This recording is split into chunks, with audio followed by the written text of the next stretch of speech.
la première des choses, ce sont des choix individuels. Ce sont des choix que certains sapeurs-pompiers ne souhaitent pas être vaccinés. Ce n'est pas le schéma le plus important de cette manifestation. C'est de dire surtout, c'est les prémices d'une atteinte aux libertés, mais et l'avenir, qu'est-ce qui va nous faire découvrir? L'inquiétude, elle porte notamment sur ce que sera capable de faire le gouvernement, puisqu'il n'a même pas dialogué sur cette obligation qui nous a été imposée. Aujourd'hui, nous sommes dans le cadre d'une obligation vaccinale qui va s'imposer de fait pendant des années, puisqu'il rentre dans notre carnet vaccinal d'être vacciné Covid.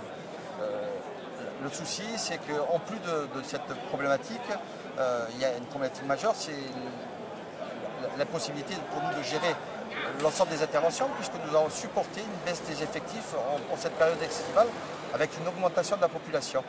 Donc les collègues ont été mis à l'épreuve rudement, puisque les pourcentages sont importants en termes d'augmentation du nombre d'interventions, avec une diminution parfois près de 50% des effectifs. Ça, c'est un axe qui n'est pas du tout acceptable. D'autant qu'après, nous avons dû supporter aussi les manquements importants, les dysfonctionnements imposés par le SAMU. Le SAMU qui n'était pas en capacité de répondre aux citoyens français et de répondre aux sapeurs-pompiers lorsqu'il s'agissait d'engager des secours à personne. Donc tout ça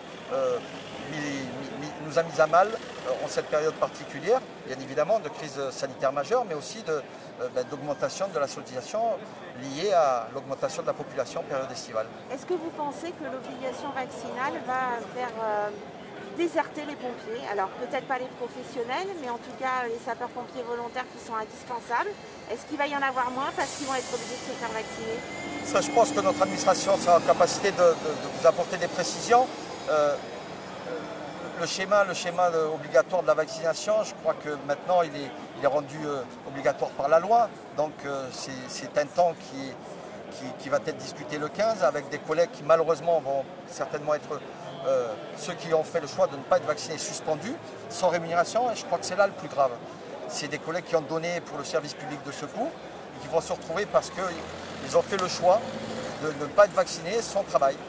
Et il y a une atteinte profonde à la liberté d'expression et à la liberté de choix. Mais ce qu'il faut retenir surtout, c'est que tous ces épiphénomènes, ces dysfonctionnements accumulés, on ne les accepte plus. On ne les accepte plus, on n'accepte pas de se retrouver en situation de sous-effectif, on n'accepte pas d'être les larbins du SAMU, parce qu'il n'est pas en capacité de gérer notre engagement.